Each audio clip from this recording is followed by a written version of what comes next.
A paz do Senhor, seja bem-vindo a mais uma aula aqui do EBD em Foco. Eu me chamo Herberson, vou ministrar agora a lição número 9, Vivendo o Fervor Espiritual. Nós estamos estudando a revista da CPAD do primeiro trimestre do ano 2021.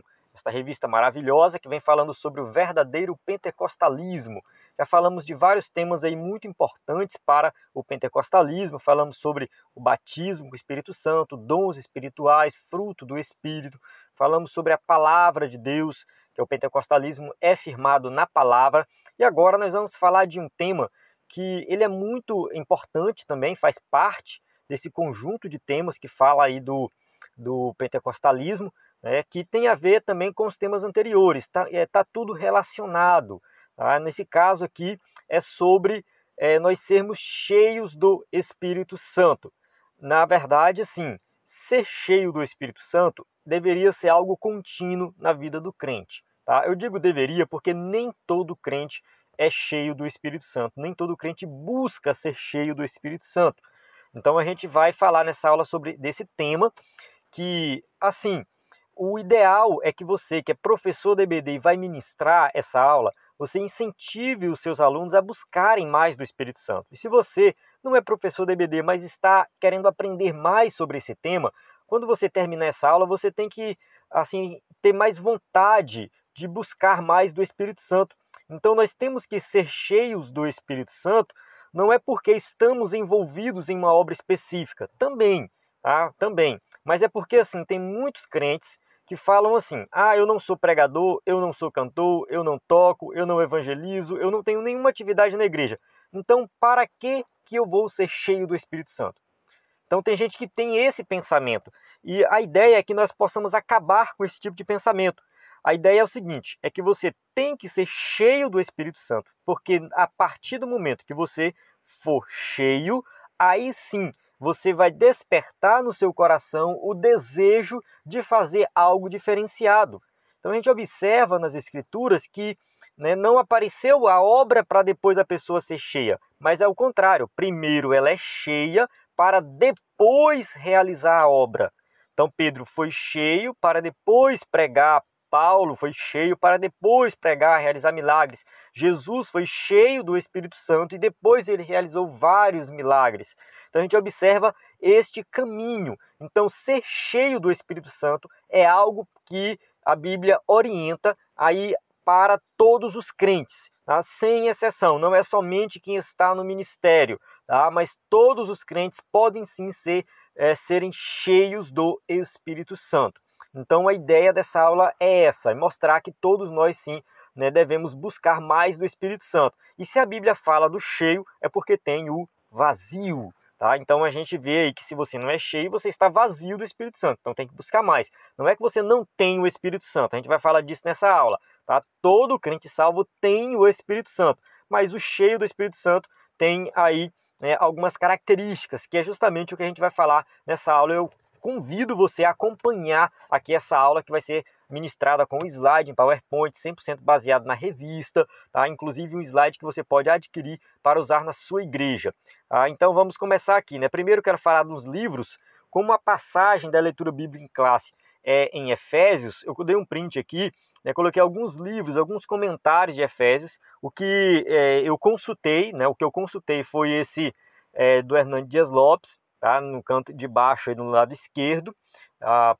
Mas assim, esses outros comentários também são bons e você pode adquirir um deles na Livraria Basileia. Na descrição do vídeo tem o link para a livraria, onde você pode usar um cupom de desconto e ganhar 10% de desconto. Então você pode dar uma lida aí na descrição do vídeo, tá? Você pode clicar no link que você não perde o vídeo aqui, tá? Você vai ser redirecionado para a página da livraria, mas você continua com o vídeo aqui, tá? Tem também os livros de teologia sistemática, porque nos livros de teologia sistemática também fala do Espírito Santo, da pessoa do Espírito Santo, da obra do Espírito Santo, e estes livros eles vão tratar também dessa questão de sermos cheios do Espírito Santo, batismo do Espírito Santo, enfim.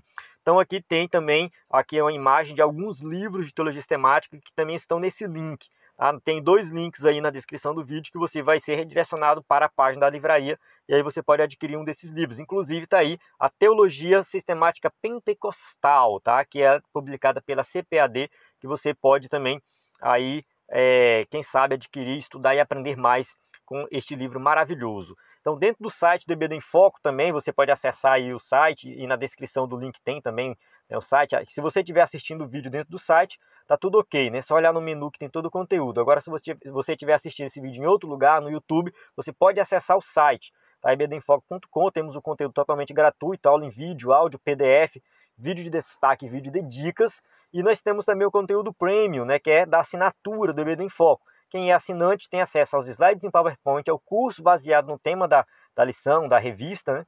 E estudos e sermões em PDF para você ministrar na sua igreja, tá? Em culto de pregação, culto de ensino, enfim, tem muito conteúdo lá para você. Então acesse ebdenfoco.com, faça sua assinatura para ter acesso a este conteúdo exclusivo. Vamos para o nosso texto áureo, que diz assim, Efésios 5,18. E não vos embriagueis com vinho, em que há contenda, mas enchei-vos do Espírito. Então aqui é o nosso versículo-chave, é o versículo que a gente vai explorar muito nessa lição. Verdade prática. Ser cheio do Espírito pode se referir tanto ao batismo no Espírito Santo, como também à vida plena no Espírito. Então, a gente vai ver nessa lição que ser cheio do Espírito pode ter dois significados, tá? Um é o batismo, o outro é uma vida plena no Espírito. Mas vamos apresentar isso aos poucos aí. A leitura bíblica em classe se encontra em Efésios 5, de 15 a 20, uma leitura que a gente vai explorar com detalhes dentro da lição, então eu vou avançar aqui para ganhar tempo no vídeo, mas a gente vai ler cada um desses versículos e explicar um por um nesta aula. Vamos para a nossa introdução, que diz assim, a expressão todos foram cheios do Espírito Santo, em Atos 2,4, quer dizer que todos foram batizados no Espírito Santo, ou seja, Atos 2,4, ser cheio significa ser batizado. Tá? Isso já estudamos na lição 3, a lição sobre batismo no Espírito Santo. Mas nela aprendemos igualmente que cheio do Espírito indica também viver a plenitude ou fervor do Espírito. Então lá na lição 3 nós também tocamos nesse assunto, né, que a palavra cheio do Espírito pode se referir a esse viver contínuo, é algo contínuo na vida do cristão, de plenitude e fervor no Espírito, onde o crente está sempre capacitado, com vontade e com unção para pregar o Evangelho, para santificar mais a sua vida, crescer na vida espiritual, enfim, para fazer a obra de Deus sempre ali no fervor do Espírito Santo. Então nós vamos analisar melhor essa parte da teologia pentecostal. Então o objetivo dessa aula é justamente entrar em detalhes com esse tema aí, ser cheio do Espírito Santo. Tópico 1. A importância da devoção pela palavra e oração. 1.1. Devoção. O que é devoção, né? A nossa ideia de devoção é de apego, dedicação e zelo, como o nosso apreço pela oração. Então, assim, o crente pentecostal, ele vai ser apegado, dedicado e zeloso com a oração. É basicamente isso. Aí ele tem que ser aquele crente que realmente gosta de orar. É muito comum chegar na igreja pentecostal, no começo do culto, e encontrar todos de joelho orando. Tá? Muitas igrejas perderam esse costume, muitas igrejas acham que é perda de tempo orar um tempo de joelho. E, enfim, essas igrejas geralmente são frias, são igrejas problemáticas, são igrejas que têm, assim, o pastor tem muita dificuldade de conduzir. Por quê? Porque é uma igreja que não ora, é uma igreja que perdeu o costume de orar. Agora, uma igreja que ora, uma igreja que busca, uma igreja que está sempre orando, é diferente. Tá? Essa igreja, ela é avivada, ela é animada, o evangelho é pregado, os irmãos têm uma comunhão verdadeira, tem uma igreja diferenciada. Eu já congreguei algumas igrejas que os crentes não gostam de orar, irmão, eu já vi isso muito, é muito ruim. Tá? Não é bom, eu lembro que o pastor colocava oração no começo do culto, né? 10, 15 minutos de oração. Os irmãos chegavam depois da oração. O culto começava às 7 horas, né? 7 horas era o culto e orava até 7h15. Os irmãos chegavam às 7h15. Na mente deles, o culto começava às 7h15, porque de 7 a 7h15 era só oração, não servia de nada. Então era uma igreja realmente problemática, uma igreja que tinha muitos problemas. Agora eu já congreguei em igrejas que tinha muita oração, que tinha oração 5 da manhã, oração 6 da tarde, oração durante o culto, antes de começar o culto, e era diferenciado. A igreja o movimento era diferenciado, a pregação, o louvor, a igreja era uma igreja ativa, então a oração ela faz a diferença na vida da igreja e na vida do crente individual. O amor pela palavra também, uma igreja que busca, né? Eu estou falando igreja aqui, eu estou me referindo tanto ao coletivo como ao individual, tá? Mas é muito complicado essa questão da igreja como sendo o individual, então vamos pensar mais no coletivo. Quando todos ali juntos têm o mesmo pensamento, a mesma ideia, né? Então todos oram, todos leem a palavra. Então isso aqui vale para o crente individual, santificação individual, mas também, né, para o coletivo. E apego ao jejum também, né, buscar a Deus e, no caso ali, tirar um tempo só para orar, ler a Bíblia, não comer nada, não se ligar com alimentação, com nenhuma outra atividade, mas voltado só para Deus também. E essa questão do jejum ela é muito importante para a vida espiritual. Então a leitura da Bíblia, a oração, o jejum são importantes exercícios espirituais na vida da igreja desde o princípio, tá? Sempre fez parte da vida da igreja. E é importante aqui que o escritor da revista usou a palavra exercício, ou seja, é algo que nós vamos aos poucos praticando e melhorando cada vez mais. Então tem crente que é muito experiente e consegue orar 2, 3 horas. Não tente fazer isso se você não tem muita experiência com oração. Começa orando 5, 10 minutos, vai aumentando aos poucos e assim você vai aí criando o hábito de orar, assim como também ler a Bíblia e jejuar. Tá? Tudo isso é válido e espiritualmente salutar para a vida cristã, ou seja, importante para a vida cristã, né? Mas torna-se eficaz quando acompanhada de santificação, de humildade, prudência e sabedoria. Então vem acompanhado de tudo isso, ou seja, eu vou orar, vou ler a Bíblia, vou jejuar e ao mesmo tempo eu tenho que ser uma pessoa que procura santificar mais a minha vida, ser humilde, ter prudência e sabedoria para fazer as coisas da forma correta. Eu digo isso porque tem gente que fala assim, eu vou jejuar, e aí tem um problema de saúde e não pode ficar muito tempo sem comer. Aí a pessoa acaba passando mal, falta de sabedoria, tá? Tem que ter cuidado com isso aí, porque às vezes para mim, né, ficar 24 horas sem comer, eu não tenho nenhum problema de saúde, mas para você 3 horas já é muito. Tá? Então Deus vai aceitar o teu jejum de 3 horas, tá? Porque é a tua capacidade. Então é só um exemplo aqui. Então a sabedoria, tudo isso tem que ser realizado também com sabedoria. Então a nossa prudência é para que essas práticas não venham a se tornar motivo de exibição. Tem gente que começa a se exaltar, se achar que é o bonzão, porque ora muito, porque lê muito a Bíblia, porque jejua muito. Então tem gente que quer usar isso para aparecer, para ser melhor do que os outros. A gente tem que ter muito cuidado, isso é orgulho espiritual. E é pecado também, tá? É pecado. Então tem gente que está com esse hábito dentro da igreja, e essa pessoa tem que ser chamada a atenção. Tem que ter muito cuidado, o pastor tem que ter sabedoria para tratar desse tema. É bom até o pastor tratar, para que os irmãos possam, sim, de fato, orar, ler a Bíblia, mas não saírem por aí se exaltando como se fosse melhor do que os outros, porque fazem essas coisas. Que são importantes, tá? Que são importantes. Mas cuidado para não cair nesse pecado. 1.2. A oração e a palavra. Todos nós conhecemos o jargão evangélico, né? A oração é a chave da vitória. E de fato está certo, tá? Isso não é verdade. Não existe vida espiritual abundante sem oração. Não vai encontrar ninguém cheio do Espírito Santo se não ora. A oração faz parte. A igreja tem que orar, os crentes têm que orar. Realmente, né? Quando eu falo que tem que orar, não é porque é obrigado a orar, que a oração tem que se tornar uma obrigação, não é isso. Mas é o crente que ele quer compromisso com Deus, ele realmente vai ter um momento de oração, de dedicação ali para buscar a Deus. É claro que na correria do dia a dia, nem todo mundo tem tempo, nem todo mundo consegue tirar esse tempo, mas viver em espírito de oração, tá ligado com Deus o tempo todo, às vezes até dirigindo ali, você vai conversando com Deus, você vai pensando, meditando em algo que você leu, você vai falando com Deus. Então, assim, é importante você tirar aquele momento de oração separado, sim, ele é importante, vale a pena você fazer um esforço para isso, mas também é algo cotidiano, ou seja, você vai passar o dia também conectado com Deus. Segundo a declaração de fé das Assembleias de Deus, a oração é o ato consciente pelo qual a pessoa dirige-se a Deus para se comunicar com Ele e buscar a sua ajuda por meio de palavra ou pensamento. Então aqui está bem claro que pode ser palavra ou pensamento. Às vezes você ora somente no pensamento, mas se você tiver a oportunidade de orar com palavras, ore com palavras. Mas é uma comunicação com Deus. Então a oração é um ato de fé também, tá? Porque a gente está falando com Deus e crendo que Ele está nos ouvindo. Então alguém que não acredita em Deus acha que isso é perda de tempo, acha que nós estamos ficando loucos, é besteira.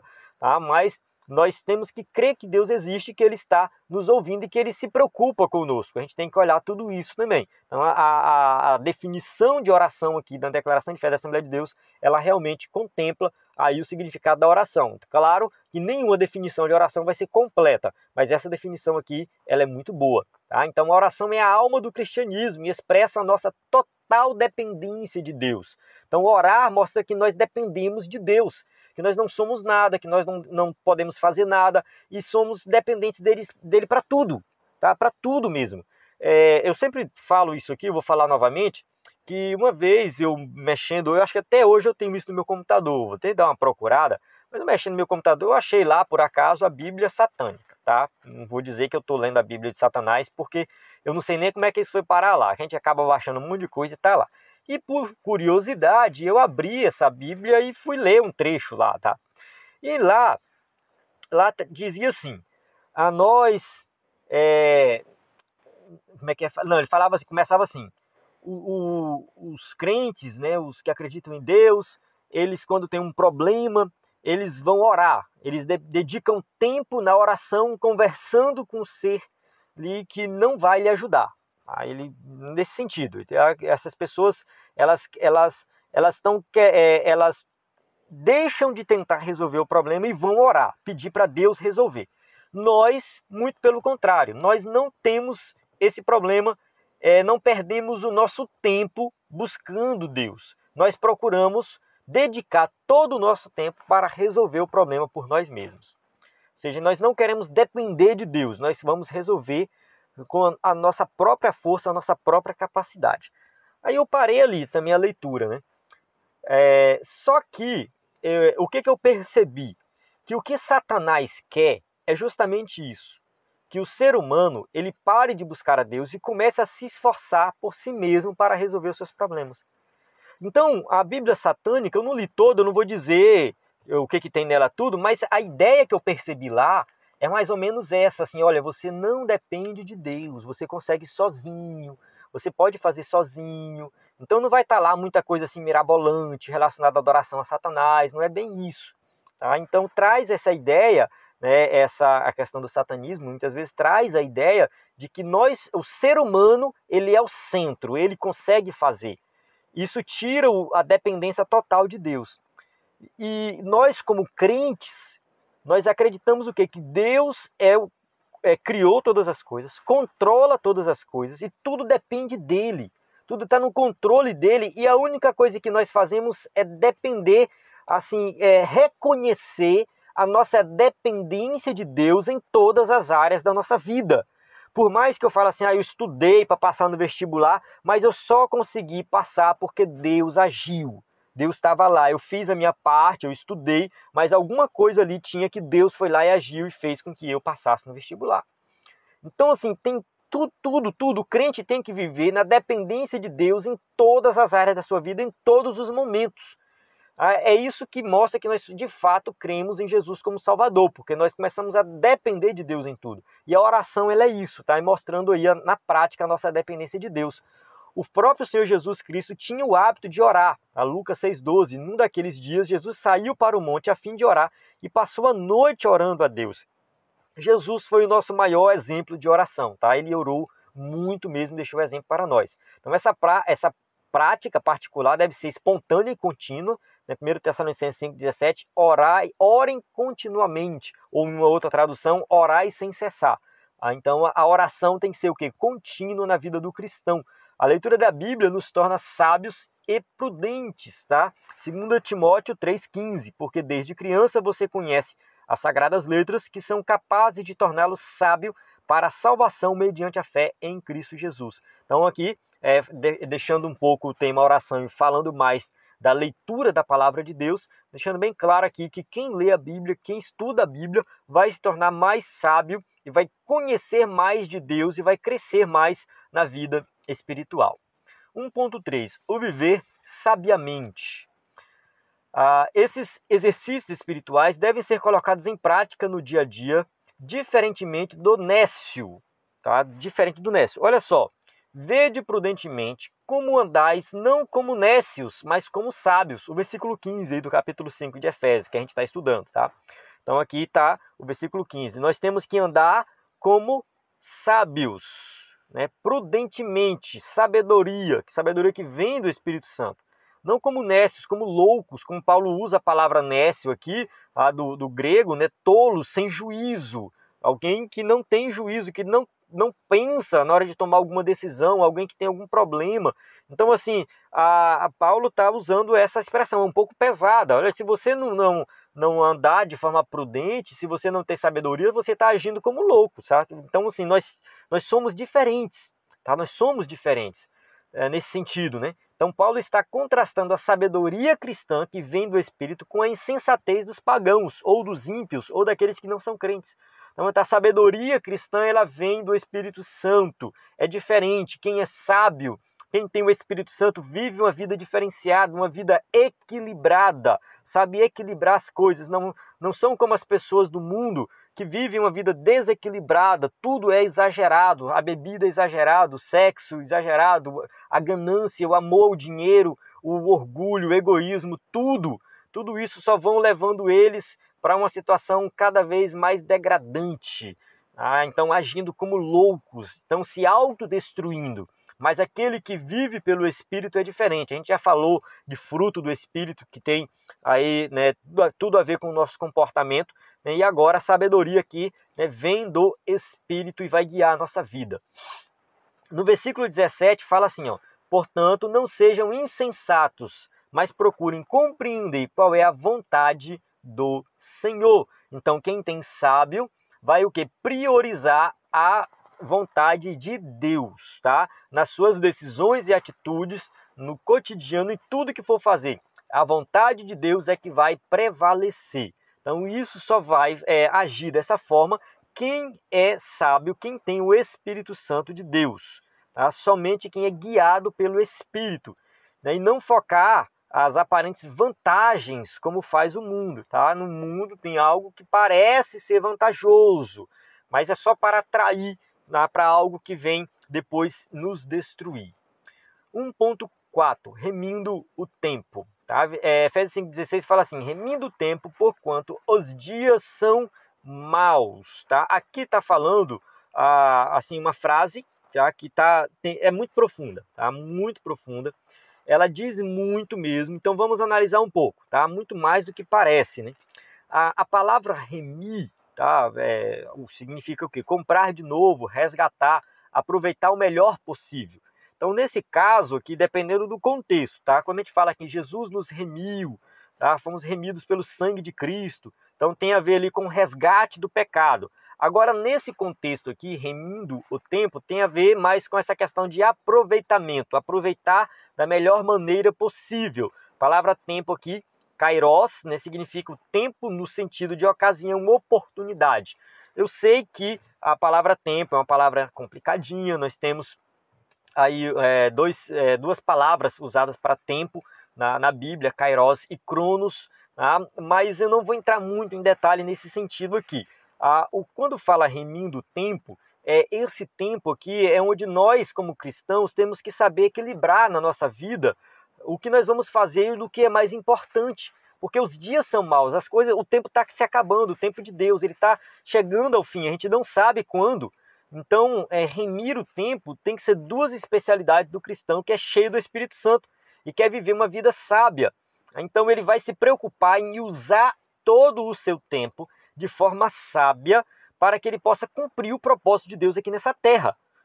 Eu vejo hoje muitos crentes perdendo tempo com redes sociais, perdendo tempo com coisas que não edificam.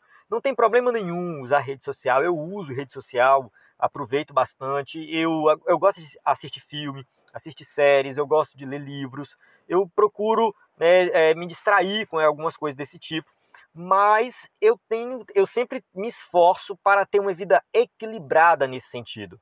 Tem um livro do Christian Barbosa chamado Equilíbrio e Resultado. Não é um livro evangélico, mas ele fala justamente disso, nós sabemos equilibrar, tá, a vida profissional, a nossa vida particular, a diversão, a vida espiritual. Ele fala muito da vida espiritual também, apesar dele não ser evangélico, mas ele trata dessa parte espiritual nesse livro. Tá? Tem outro livro dele também chamado A Tríade do Tempo, que ensina sobre a organização do tempo. Inclusive, no EBD em Foco tinha um curso sobre a organização do tempo. Eu retirei esse curso para regravar ele, porque eu falo muito da importância do crente saber usar o tempo dele de forma inteligente para que ele possa crescer na vida espiritual. Então ele vai conseguir equilibrar realmente, né, aquilo que às vezes é pura diversão, é pura distração, daquilo que realmente é importante e vai impactar de forma positiva a nossa vida, o nosso futuro, a nossa vida espiritual, profissional, de forma bem geral mesmo. Então, organizar o tempo, fazer as coisas assim, de forma que você prioriza aquilo que é mais importante, tá, na nossa vida, isso vai fazer toda a diferença, porque realmente, tá, a nossa vida é muito curta. Todo mundo tem a mesma quantidade de tempo. Todos têm a mesma quantidade de tempo. Só que tem algumas pessoas que produzem muito e outras que não produzem nada. Tem algumas pessoas que crescem na vida espiritual. Hoje ela é uma pessoa, é um novo convertido. Daqui 4, 5 anos tu vê ela já formada em teologia. Já está pregando o evangelho, já está escrevendo um TCC, já está querendo fazer um mestrado em teologia. Você fala, meu Deus, como assim? E eu estou aqui do mesmo jeito. Tá? O tempo passa e a gente está parado, não faz nada. E a pessoa que está esperta, ela vai agir, vai fazer alguma coisa, porque os dias são maus, tá?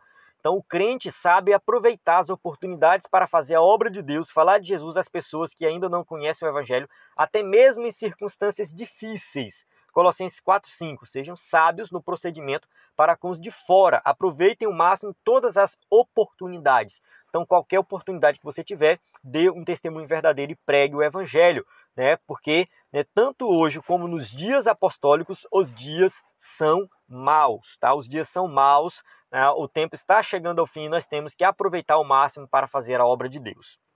Vamos para o tópico 2, tá? O tópico 2 diz assim, a importância em manter-se cheio do Espírito.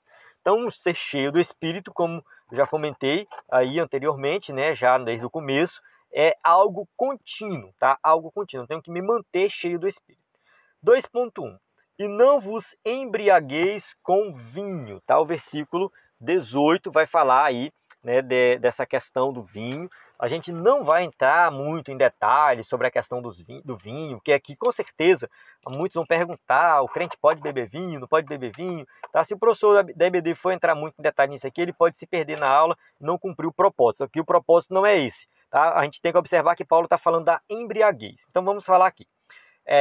Na Septuaginta, no caso o Antigo Testamento traduzido para o grego, Provérbios 23:31 está assim, ó, não se deixe atrair pelo vinho quando está vermelho, quando cintila no copo e escorre suavemente. Então aqui ele está falando da pessoa que vai exagerar aí no consumo do vinho. Então a passagem em Provérbios explica as consequências destrutivas da bebedeira e a compara com a picada de uma cobra. Fala assim, ó, no fim ele morde como serpente e envenena como víbora.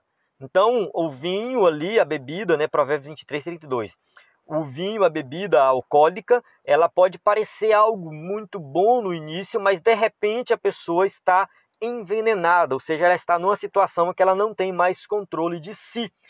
E não vos embriagueis com vinho em que há contenda, e pode ser traduzido como devassidão, dissolução. Então o vinho, ele vai trazer problemas, tá? O exagero na bebida alcoólica vai trazer problemas. Esses termos são incompatíveis com a ética cristã. Olha só o que diz 1 Coríntios 6:10. Nem ladrões, nem avarentos, nem alcoólatras, nem caluniadores, nem trapaceiros herdarão o reino de Deus. Então tá aqui, nem alcoólatras, aqueles que, né, vão exagerar na bebida alcoólica. Então esses não herdarão o reino de Deus.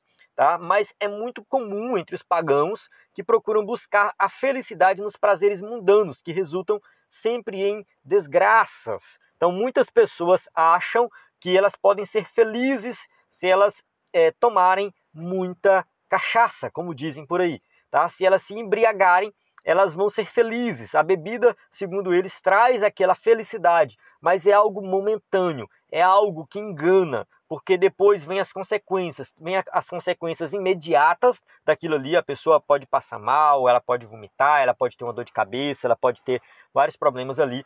Tem as consequências também que vem logo depois dessas, que são aquelas consequências também que relacionadas a, quem sabe, uma briga, quem sabe uma confusão dentro de casa, a famílias destruídas, e tem as consequências a longo prazo, né? Uma família destruída a longo prazo traz muitos problemas, além de problemas de saúde. Então, justamente esse momento de felicidade momentâneo que a bebida alcoólica vai oferecer, né, traz consequências desastrosas para a vida da pessoa.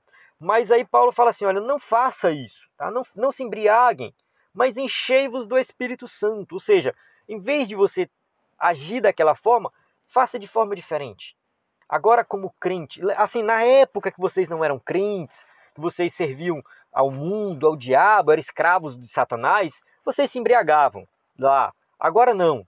Agora é diferente. Agora vocês vão se encher continuamente do Espírito Santo. Então essa expressão indica renovação, novo enchimento do Espírito. Atos 4:8. Então Pedro, cheio do Espírito Santo, disse-lhes: autoridades e líderes do povo. Pedro está falando para o pessoal do Sinédrio lá. Então está chamando a atenção deles, porque eles estavam preocupados com a doutrina nova que estava sendo pregada.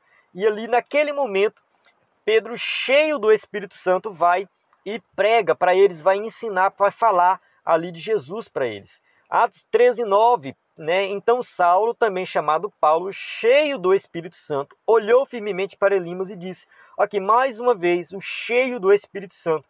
Então Paulo, cheio do Espírito, vai ali, né? Aqui eu entendo, tá? Ele vai, claro, agir de forma miraculosa ali. Mas eu entendo aqui que cheio do Espírito Santo, tanto para Pedro quanto para Paulo, não foi algo que aconteceu naquele momento. Naquele momento o Espírito Santo foi lá e pá, encheu eles. Não. Eu entendo isso aqui como algo contínuo. Eles já estavam cheios do Espírito Santo. Eles chegaram naquele momento cheios do Espírito Santo. E quantos momentos nós chegamos na vida cristã em que nós não estamos cheios do Espírito Santo e nada acontece? E o que poderia ser diferente se nós estivéssemos cheios do Espírito Santo? Talvez se eu tivesse cheio do Espírito Santo da última vez que eu preguei, talvez Deus teria operado de forma mais maravilhosa. Talvez se eu tivesse cheio do Espírito Santo a última vez que eu saí na rua, que eu vi as pessoas, Deus poderia ter me colocado numa situação diferente. Eu poderia ter ajudado, contribuído com alguma coisa, com uma palavra para alguém. Então é por isso que o crente tem que andar cheio, tá? Tem que ser algo contínuo. Tá? Pedro se deparou naquela situação diante daquelas autoridades e ele estava cheio, mas ele poderia não estar. E se ele não tivesse cheio, o que ele ia falar para eles? Ele não tinha o que falar. Se Paulo aqui pregando e diante de Elimas ali, ele não tivesse cheio do Espírito Santo, tinha problema. Então assim, o crente ele tem que andar de forma contínua, cheio do Espírito Santo, porque a situação, a circunstância vai aparecer depois. A ação do Espírito Santo na vida cristã não é estática. Nele somos renovados no nosso dia a dia. Então o crente ele pode ser cheio do Espírito Santo continuamente. O N. Gruden, no livro Teologia Sistemática, ele tenta dar uma analogia, as pessoas geralmente dão uma analogia do copo, né? Um copo cheio até derramar. Mas o N. Gruden, ele fala que a analogia do copo não é muito boa. Uma boa analogia, não tão boa assim, mas é melhor do que a do copo, é de um balão. Você enche o balão de ar. Tá? Ele está cheio, de repente você sopra e ele enche mais. Se o balão for muito bom, ele pode encher muito, até ele estourar ele enche muito ainda. Então assim, um balão cheio pode ser mais cheio. Assim, um crente cheio do Espírito Santo, ele pode ser mais cheio ainda. Tá? Não existe um limite do Espírito Santo. A Bíblia diz que é sem medidas. Tá? Sem medida, não tem um limite para nós sermos cheios do Espírito. O Deus vai me encher até a posição, até, sei lá, o número 80 e não vai mexer mais. Eu sei lá o que isso significa, né? Eu estou inventando qualquer coisa aqui. Mas não existe um limite, tá? Então, ser cheio do Espírito Santo está continuamente nos renovando do poder e da unção do Espírito Santo na nossa vida para fazer a obra de Deus. Porque o crente cheio do Espírito Santo, ele não vai ser medroso, ele não vai ser covarde, ele vai falar de Jesus, ele vai ser confrontado muitas vezes, ele vai confrontar também, ele vai saber rebater, ele vai saber falar, ele vai ter humildade, ele vai santificar mais a sua vida. Então tem muitos benefícios de nós sermos cheios do Espírito Santo, renovados cada dia, tá? Essa experiência acontece reiteradamente em nossos dias e isso vem desde o Pentecoste. Então ser cheio do Espírito Santo não foi somente para a igreja primitiva, mas é para os dias de hoje também. Os discípulos já tinham o Espírito Santo antes do Pentecoste. João 20:22 fala, e com isso soprou sobre eles e disse, recebam o Espírito Santo. Então eles já tinham o Espírito Santo. Tá? Lucas 10:20 diz que eles já eram salvos Contudo, alegrem-se, não porque os espíritos se submetem a vocês, mas porque seus nomes estão escritos nos céus. Ou seja, vocês já são salvos. Então, eles já eram salvos e já tinham o Espírito Santo. Então, todos os crentes em Jesus, pentecostais e não pentecostais, tá? Você pode falar, só os crentes pentecostais têm o Espírito Santo? Não, tá? Todo crente, seja ele pentecostal ou não, seja batista, presbiteriano, congregacional, não importa. Ele já tem o Espírito Santo. Seja batizado com o Espírito Santo ou não, tá? Não importa se ele é batizado ou não com o Espírito, todos têm o Espírito Santo. 1 Coríntios 3,16. Vocês não sabem que são santuário de Deus e que o Espírito de Deus habita em vocês? Então, Paulo está falando para toda a igreja. Toda a igreja. Então, todos vocês já têm o Espírito Santo. Então, sendo batizado ou não com o Espírito Santo, sendo pentecostal ou não, todo crente já tem o Espírito. O apóstolo se refere à plenitude do Espírito em enchei-vos do Espírito. Então, ele está falando de plenitude, de coisa completa, que é a característica típica dos pentecostais. Então, nesse caso, a busca por ser cheio do Espírito Santo não é somente os pentecostais que fazem isso, mas é mais característico. A gente observa mais no meio pentecostal uma preocupação dos crentes em serem cheios do Espírito Santo. 2.4. Não confundir com batismo no Espírito Santo. Tá? Isso já foi estudado na lição 3, batismo com o Espírito Santo, 17 de janeiro de 2021. Tá? Em outras passagens, cheios do Espírito Santo diz respeito ao batismo no Espírito. Então, Atos 2:4, Atos 9:17, tá? Cheio do Espírito se refere ao quê? Ao batismo no Espírito. Não é o caso em Efésios 5:18. Tá? Efésios 5:18, a gente está falando de um cheio do Espírito, mas que não se refere ao batismo. Tá? Então, o batismo no Espírito é uma experiência distinta da conversão. Isso aqui a gente já falou na aula sobre batismo do Espírito Santo. Lá no vídeo de destaque eu apresentei uma visão um pouco diferenciada. Eu vou fazer um vídeo de destaque agora, nessa lição. Eu vou voltar nesse assunto, então a gente vai tocar novamente em batismo do Espírito Santo. Vamos falar um pouco de dons espirituais. É inevitável, tá? Nós estamos falando de ser cheio do Espírito Santo, então é inevitável não falar desses outros temas que já passaram. Então a gente vai falar, então espere o vídeo de destaque, que vai ser um vídeo bem completo mesmo, onde eu vou fazer uma revisão de aulas anteriores e vou entrar nessa aula com um ponto de vista aí, apresentando outros pontos de vista. Não vou dizer que é melhor ou pior, mas a gente vai apresentar aí, tá? Então, várias visões diferentes. Então, espere o vídeo de destaque. Esse vídeo é postado, tá? Para quem não sabe, esse vídeo é postado por quinta-feira, sexta, até no sábado, tá? Não tem um dia certo, não. É pela graça de Deus aqui que a gente vai fazendo, porque realmente a correria é muito grande, mas eu tento postar na quinta. Quando não dá, sai só sábado. Observe a frase. Então Pedro, cheio do Espírito Santo, lhes disse. Mais uma vez aquele versículo que a gente já leu, né?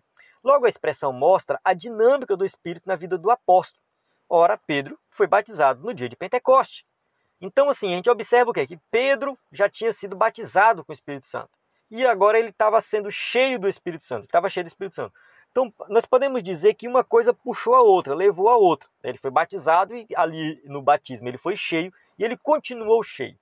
Mas pode ser também que ele, depois de ser batizado, o Espírito Santo ainda encheu mais ele. Ele foi mais cheio ainda.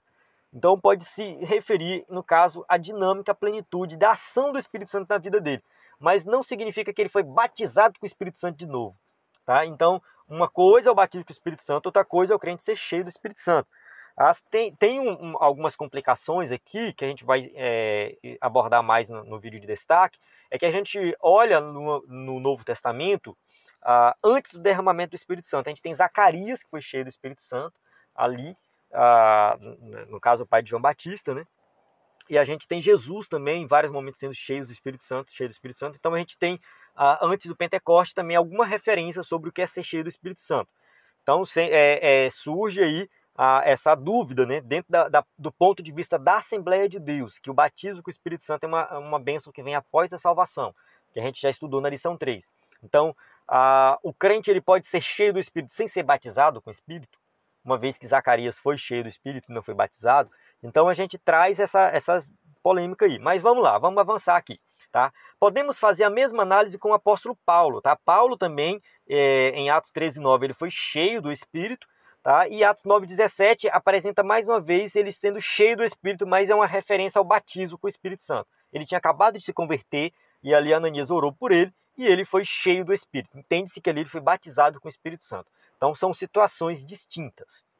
Vamos para o tópico 3. Vigilantes contra a frieza espiritual. 3.1. Testemunho transbordante. Falando entre vós com salmos e hinos e cânticos espirituais, cantando e salmodiando ao Senhor no vosso coração. Efésios 5,19. Né? Então os cânticos são expressões de alegria e de louvor a Deus, além da função de instruir a igreja. Então o louvor a Deus, louvar a Deus, exaltar o nome do Senhor através dos louvores, sempre fez parte da adoração a Deus. Desde o Antigo Testamento, lá no começo, o louvor ele fez parte da adoração. No Novo Testamento, o louvor está presente. Então aqui a gente tem 3 expressões diferentes de louvor: salmos, hinos e cânticos espirituais. É claro que a gente tenta distinguir eles, mas é muito difícil, tá?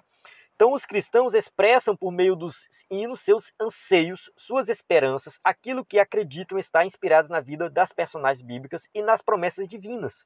Então o louvor ele é importante na adoração, sim. Tem muitas igrejas criticando o louvor, falando mal do louvor, tirando o louvor, colocando, assim, a gente enfatiza muito a palavra, tá? Não, a palavra é mais importante, a palavra é mais importante. Do meu ponto de vista, não tem um mais importante do que o outro. Muita gente fala assim, o que é mais importante? Orar ou ler a Bíblia? O que é mais importante? Pregar ou cantar? O que é mais importante para um pássaro? A asa direita ou a asa esquerda? Entende? Não tem um mais importante do que o outro. Tá ali atrelado, faz parte da adoração. Então, o louvor na igreja, ele tem que ser organizado. O louvor na igreja, o pastor, a liderança tem que prestar atenção nas letras dos hinos para ver se realmente aquela letra exalta Cristo ou está exaltando somente o homem. Tá? Tem que observar isso aí. Se é fiel às Escrituras, porque através do louvor uma mensagem é pregada. Através do louvor a Bíblia é ensinada. O louvor ele é muito importante. Então a igreja ela tem que dar importância para o louvor, tem que abrir mais espaço para o louvor, mas isso tem que ser feito da forma correta. É a mesma coisa a pregação. Se um obreiro recebe a oportunidade para pregar, chega ali e prega uma mensagem totalmente fora da Bíblia, se o pastor for sábio, o pastor vai chamar ele para conversar. Olha, obreiro, você falou uma heresia lá, você falou algo que a gente não concorda, olha, você falou uma coisa que não é muito certa, tal, vai orientar aquele obreiro. Aí o louvor vai lá, canta um hino que exalta o homem, não fala nada de Deus e o pastor não fala nada. Entende? Assim, temos que nos voltar para o louvor, mas da forma correta. Ele faz parte da adoração. Aqui no versículo de Efésios cita Salmos. Os Salmos é uma referência ao Saltério de Israel, né, o livro de Salmos. Os Salmos da Bíblia eles eram cantados, tá? E muitos deles são adaptados ainda para os dias de hoje, tanto no judaísmo quanto no cristianismo. É claro que o ritmo não é o mesmo, a gente não sabe o ritmo, mas eles eram cantados, eram poesias para serem cantadas, e isso facilitava a memorização. Tenta pegar um texto e memorizar um texto. É muito difícil, não é fácil memorizar um texto. Agora, pega esse texto, transforma ele numa música. A gente canta música de cabeça aí. Eu sei um monte de hino de cabeça, um monte de hino, mesmo hino da harpa. Tá? O que? Eu memorizei o hino da harpa por causa da melodia, do cântico. Então, o cântico, ele ajuda a memorização. A gente nem para pensar nisso às vezes, mas ajuda sim na memorização. Então, aí daí a vantagem de cantar, de louvar, porque fica na mente, fica na nossa mente. E aqui os salmos, né, os salmos do Antigo Testamento, eles eram cantados, por isso que as pessoas memorizavam os salmos. Tá? Os hinos são uma referência às primeiras composições cristãs e lamentamos o fato de não terem sobrevivido, mas algumas de suas estrofes estão no Novo Testamento. É assim, irmãos, os hinos que eram cantados na igreja primitiva, eles não ficaram registrados. A gente observa Jesus quando ceia com os discípulos, diz que eles cantaram um hino. E no Novo Testamento todo a gente vê referência a cantar hinos, só que a gente não tem registro. Os teólogos dizem que Filipenses 2, de 5 a 11, é um hino. Tá? No caso aqui que ele fala da humilhação de Cristo, não vou ler aqui o texto, tá? Você pode até pausar o vídeo e dar uma lida, tá? Só para a gente ganhar tempo, que já me alonguei bastante na aula, mas essa passagem aqui é uma das passagens mais belas da Bíblia, e segundo os teólogos, era uma estrofe de um hino, ou era um hino completo. Os cânticos espirituais, no caso, né, que é citado também no versículo, são palavras não premeditadas, cantadas no Espírito durante a adoração. São um poderoso meio de edificação que contribui para a glória de Deus. Assim, segundo o escritor da revista, salmos, hinos e cânticos espirituais são diferentes. Salmos, referência a salmos do Antigo Testamento, os hinos são os hinos criados na igreja primitiva, os cânticos espirituais seriam louvores entoados quando a pessoa está cheia do Espírito Santo e ali ela vai falar em línguas, profetizar e vai louvar a Deus. Eu já vi isso acontecer na prática, tá? Então essa é a interpretação e eu não vou dizer que ele está errado, tá? Eu acredito que seja isso mesmo. Pode ser também que Paulo esteja fazendo referência à mesma coisa. Salmo, hino e cânticos espirituais, ou seja, o louvor de forma geral na igreja. Pode ser também, mas pode ser coisas diferentes. Tá? Colossenses 3,16 fala: habite ricamente em vocês a palavra de Cristo. Ensinem e aconselhem-se uns aos outros com toda a sabedoria e cantem salmos, hinos e cânticos espirituais, com gratidão a Deus em seus corações. Então, assim, mais uma vez, além de Efésios, temos também Colossenses, que faz uma referência a salmos, hinos e cânticos espirituais. Então, parece realmente que são coisas diferentes, distintas. Só que a gente não tem muita coisa, assim, muita informação sobre quais as diferenças entre um e outro. 3.2. Dar graça em tudo, tá? Dar graça em tudo, versículo 20. Essa é a vontade de Deus e deve ser a marca de todo cristão. Tá? 1 Tessalonicenses 5,18, Paulo também escrevendo ali fala: deem graças em todas as circunstâncias, pois esta é a vontade de Deus para vocês em Cristo Jesus. Então, ou seja, vocês vão dar graças em tudo, em toda e qualquer situação. Então, ser cheio do Espírito nos leva a uma vida alegre, dando sempre graças por tudo a nosso Deus e Pai, em nome de nosso Senhor Jesus Cristo, Efésios 5,20. Então, olha só como é que é parecido Efésios 5,20 com 1 Tessalonicenses 5,18. É muito parecido. Então, dá graças em tudo. Tem um livro que eu li, esse livro eu não tenho ele, eu peguei emprestado, já devolvi. Há muito tempo eu li esse livro, mas ficou na minha mente. Eu falo muito tempo, acho que tem mais de 10 anos. Ficou na minha mente esse livro, que o título do livro é O Louvor que Liberta. E se você encontrar esse livro por aí, leia, mas leia mesmo, tá? Se encontrar em PDF, alguma coisa do tipo, é muito bom. Porque a gente pensa que ele vai falar de cantar, de louvar. Não, ele vai falar de louvar a Deus em termos de agradecer a Deus. Agradecer a Deus por tudo, pelas coisas boas e coisas ruins. Ele conta o testemunho dele, ele conta vários testemunhos desse ensinamento, e algo que eu adotei na minha vida também. Eu fiz até uma pregação sobre isso. Então, dá graças a Deus por tudo. Tudo.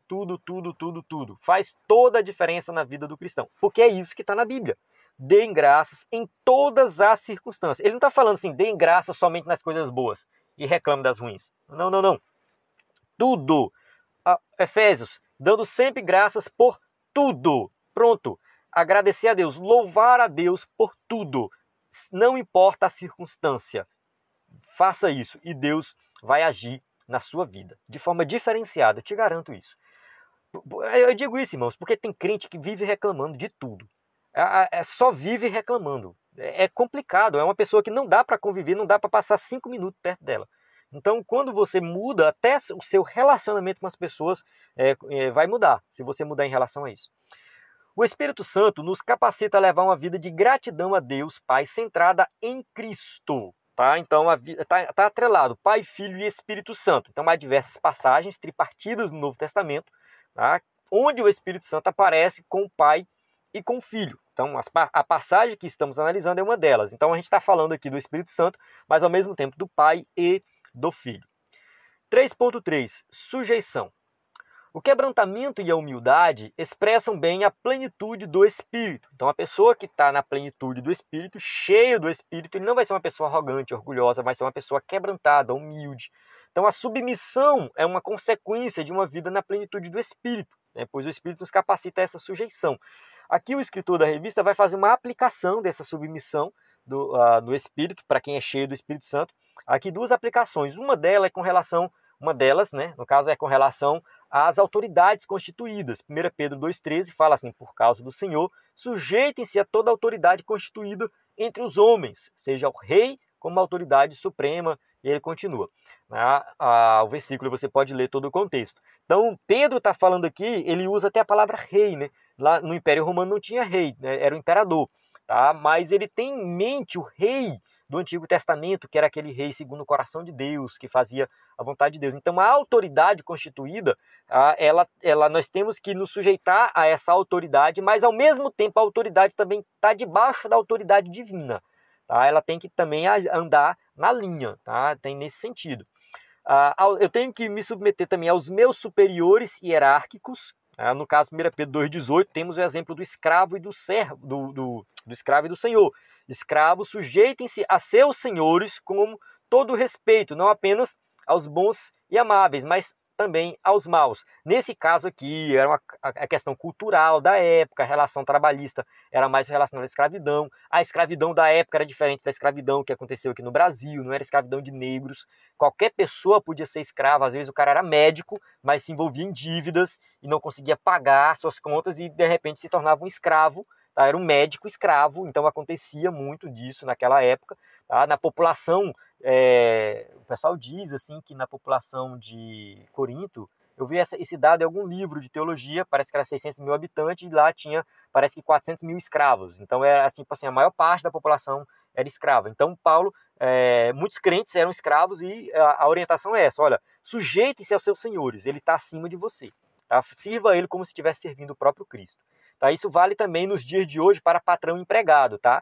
Então tem empregado aí, crente que quer passar por cima do patrão, tá errado, tá? Ele está acima de você, no nível de hierarquia, uma hierarquia funcional, naquele momento, ali na empresa, ele está acima de você. Na sua casa, não, mas lá na empresa ele está acima de você. Então lá você tem que respeitar ele e se sujeitar. Isso faz parte também de alguém que é cheio do Espírito Santo.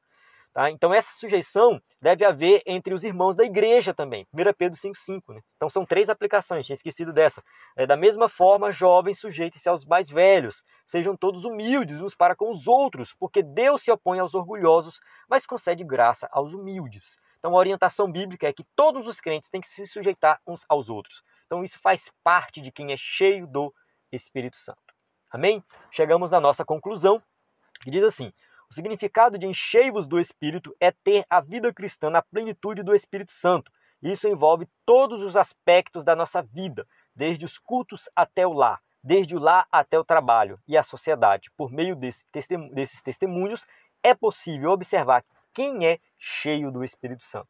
Então eu vou observar, vou perceber quem é cheio do Espírito Santo, se eu ver que essa pessoa realmente, ela busca a Deus, ela ora, ela lê a Bíblia, ela dá testemunho na sociedade, em todos os aspectos da vida, essa pessoa, ela é diferenciada. Então ela está sempre se renovando com o Espírito Santo. Isso aqui tem que ser uma busca de cada cristão. Não é restrito somente a líderes, pregadores e cantores, mas todos os crentes devem ser cheios do Espírito Santo. Então nós chegamos aqui nas perguntas, se você for usar o slide na sua igreja, tem as perguntas para você passar para os seus alunos, tá? Mais uma vez aí sobre o nosso conteúdo, treinamento para professores da EBD totalmente gratuito, nosso conteúdo premium, o curso baseado no tema da revista, Introdução à Teologia Pentecostal, tá? O nosso livro, Os 4 Cs da Educação Cristã, e nosso WhatsApp, 949-8409-2869, que você pode mandar mensagem para receber os subsídios gratuitos. Então, eu encerro aqui. A paz do Senhor. Até a próxima aula.